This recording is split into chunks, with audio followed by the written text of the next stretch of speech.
Hey, ham radio enthusiasts, it is vlog number 8. I cannot believe it's been 8. It's crazy how fast time goes. I committed to doing one of these a week, and it's worked out. It's kind of forced me to get out here. But anyway, let's just get right to it. And I'm going to show you my shirt right away because this one shouldn't piss all of you off, just some of you. All right. Okay, I got a double XL because I've gotten a little bigger lately. And also when I shrink this, as I wash it, it will shrink. So, hey, there it is. That's a cool shirt, right? I'll probably wear this to Hamvention because I still don't have an N9YO shirt. All right, let's talk about Hamvention real quick. 59 days. Man, that thing's going down fast. No big deal, but it's going down fast. I just wanted to show you something. If you go to Vendors Inside Exhibits and you go down here to view the vendor list, you can see everyone that's going to be there. And I actually, if you've never been there before, you want to kind of plan out what you're going to do.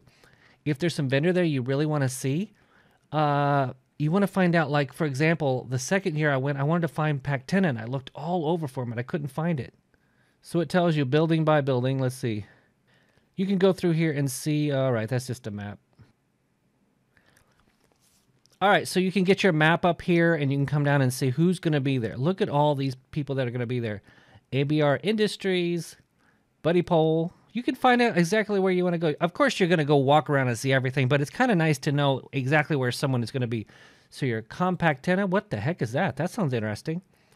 Dara, DX Engineering, they're hard to miss. All these people, but go there and you can find out where people are going to be. They're going to tell you right here what booth they're going to be at. It's kind of nice to be familiar, especially, there we go, right there, Bigali Keys. All of these things are really, you're not going to miss them, but it's nice to know if you want to find something. Anyway, that's how you find stuff there. That's it for Hamvention. I just want to show you something. There is a very famous donut shop that I went to last year in Dayton. If you're looking for something to do late at night, 10, 11 o'clock, I highly recommend. I remember I stayed in a hotel over here. This is Dayton, by the way. Over here. I stayed over here somewhere, and I drove to it about 10 or 11 o'clock. I got like 2 or 3 donuts, one for the night and then one for the next day in the morning. I don't recommend eating donuts, but if you're here, go to Bill's Donut Shop. I'm not sponsored or anything, but this guy's open 24 hours a day. They have these crazy, this place is like famous. It's like one of those super famous places that was on the Food Network or something like that. I don't know. But Bill's Donuts has I got this sour cream donut. You think it tastes bad? Oh my God, it was so freaking good. Anyway, it's the 24 hours. It's surprisingly busy even at night, but I recommend you go there. It's in Centerville. My friend is from Centerville. Used to be friend. All right, so go get your donuts. Go to Dayton. Hope to see you there. I'll probably be there late at night. Okay, we are still looking at, I'm going to be staying in a hotel somewhere around here. I forget where I'm staying. I'm going to be staying there, but we are going to find a brewery and let everyone know when we finally decide on something. There's other YouTubers there. There's this guy, I forget his name, but he's got 47,000 subscribers. I swear to God, I forgot his name because I don't watch a lot of other ham radio people's videos because I just don't. I watch a lot of product reviews, but anyway, I hope to God half of his viewers don't show up because we are going to overwhelm that little tiny bar. So we're going to meet up at a brewery. I think so. We haven't finalized it. I'll let you know when we do. We can all go there and have a drink. Anywhere from probably 6 p.m., 7 p.m. to 10 or 11 p.m., whatever you feel like. It's nothing formal. We're just going to meet up and have a drink. If you want to be there, you can. If not, you don't have to. But it's going to be somewhere in Dayton. I think this one guy brought up a brewery there, so maybe we'll do that. I'll let you know when we find out for sure. All right, so some news. I don't have a whole lot of ham radio stuff this week. Other than that, I just wanted to show you a couple books I have. And all right, this book is, I don't recommend buying this book. It's just kind of funny that I have it. How did I get this? I probably bought it at Radio Shack because it says Radio Shack up there. Radio Shack antennas, satellites, and these are like antennas. Well, it does have a little bit of Skywave in there, but it seems like this book is more about, this has Skywave. It has more like the kind of antennas you used to buy at Radio Shack for like TV antennas. Actually, I have a TV antenna in my attic. It's a digital high definition TV. I have it hooked to my TiVo, which records high definition TV for free, and it's got a guide, so it always updates. I get free TV to a point. I also buy Netflix and stuff, but I don't have to. I have the choice. Anyway, this book is kind of funny. It's old. I have no idea how I acquired this book. It's got old TV antennas. I probably don't need this anymore. I'd give this away to someone that was deserving. I wouldn't give it to Goodwill or something, but CB antennas, shortwave antennas, there might be some good ideas in there. Anyway, that's funny. I just thought I'd show that book. All right, I got to tell you about a passion that I've just developed. That's right, I have yet another passion, and that is weather. This book, okay, I got a couple. Here's the deal. I want to do a little storm chasing. I want to know more about the weather. So I started studying about the clouds, and the clouds and weather tell you a lot. So this channel is a ham radio channel, but I don't want it to be just that.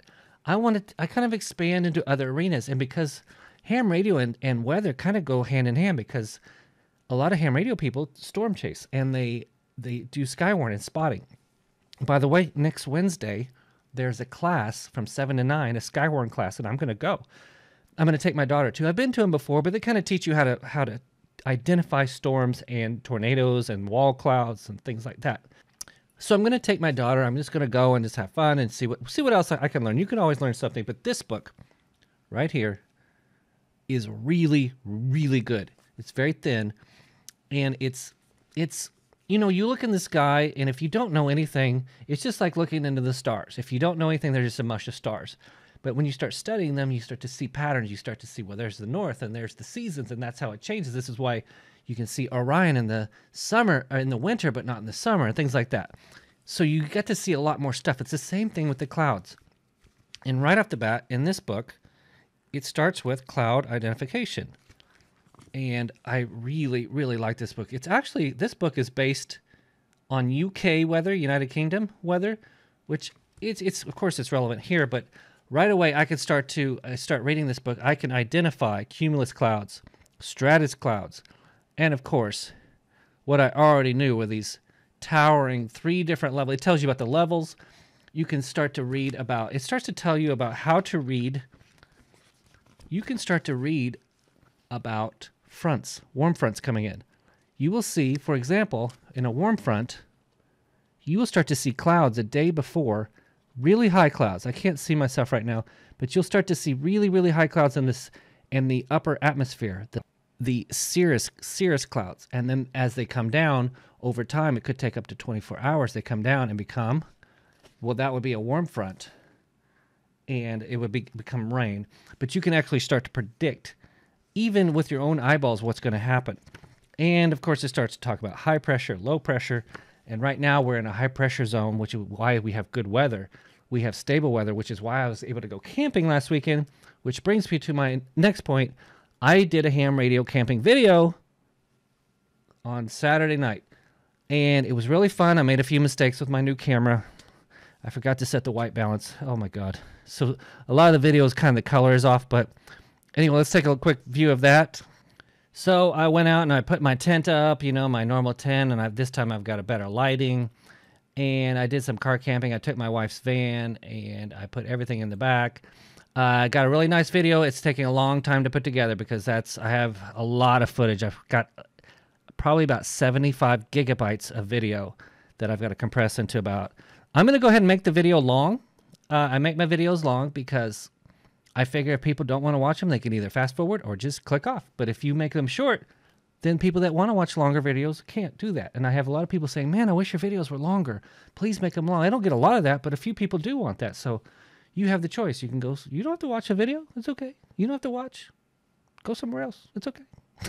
Don't get all mad. All right, so we're reading the clouds. I'm studying the weather. There is a rain system moving in tomorrow. It's high pressure and low pressure. By the way, high pressure, as I learned, the upper atmosphere is pushing air down in a clockwise fashion. It's creating a downward spiral of air from the upper atmosphere, pushing down and out. A low pressure system is going up and to the left. So that creates like a vacuum. So high pressure is like pushing down. Low pressure is pulling in. The way I think of it is high pressure is pushing all the bad stuff out. Low pressure is bringing all the bad stuff in. So low pressure tends to mean bad weather, storms, things like that, instability. High pressure, good, which is what we're in right now. Low pressure, bad. And right now we're about to get a low pressure, which means there's storms coming tomorrow night, which means I'm going to grab, I already have my camera over there. I'm going to grab it and hopefully get some storm pictures. Nothing big, but that's what's going to happen. All right. This is kind of funny. We are seriously talking about moving to, guess where? I'm right here in St. Louis. Austin, Texas. That's right. I'm thinking about moving to Austin, Texas. There's a lot of reasons. The number one reason is to justify the move is because there's lots of job opportunities for what I do in the IT industry out there. There's lots and lots of they're calling it the not Silicon Valley, but Silicon Hills, right? Because there's lots of companies going there. There's lots of, it's good. It's low taxes. There's lots of good things going on, and the weather's better. And me and my wife are like, man, maybe we should go. We don't have a lot of ties here. We don't have any ties here. So why not go to Texas? Why not? It's warm. But we're looking at it logistically like it's a real thing. What's funny was I was in my tent and I was having a QSO and I was talking to a guy in Houston. Isn't that funny? And I was telling him, and he might be watching this right now, but I was telling him we were thinking about going to Texas. He's like, oh man, come on down. It's great down here. People are nice. Everything's good. I'm like, you know what? I think we're going to do that. We might do that. We're going to take a serious look at that. So in the next year or so, I might seriously be moving to Austin, Texas, and we are going to take a trip down there soon. And I'm going to make a bunch of videos on how to move to Austin, Texas, because it seems pretty cool to me. And look at that. We would be so close to the ocean, like 3 or 4 hours from the ocean. I could work in San Antonio if I had to, like a contract, or Houston or Dallas. There's just, St. Louis, it just doesn't have that good a reputation, does it? When you hear St. Louis, what do you think? What's the first thing you think? Yeah, exactly. Dangerous. We actually don't live in St. Louis. We live way out here in the suburbs. It's really nice out here. Like, it's super safe. It's one of the best places in the country to live. It's got nice houses and people are, it's very upscale and that stuff. I don't go to St. Louis. I stay around here in the suburbs. Just so you know, it was the same way when I lived in Chicago. I lived downtown when I was younger for a year, but actually I lived in Naperville. I lived in Plainfield. I don't see Plainfield on here. I lived in Plainfield, in Aurora, and my wife is from Elk Grove. And I actually lived in Palatine for a while in an apartment. I lived all over the place. I lived down here for a year. I lived in a building called One Superior Place. It's a high-rise on Superior and Dearborn. I wanted to live in the big city, I paid $1,425 for an apartment the size of this room. Just because I was young and single, and I'm like, I just want to do it, man. It was quite lonely, though, because I didn't know anybody there. It's very lonely. People weren't that nice. My wife is from Elk Grove Village, and I convinced her to get the hell out of there because it's freaking cold. And we went down here to St. Louis, and I'm still too cold. I want to get down to Austin. Dallas is okay, but it's not up and coming like Austin is. But all right, I'm rambling. Thank you guys for joining me. I didn't think I would go 3 or 4 minutes, but I ended up going like 14 or 15 minutes. Thanks for joining me.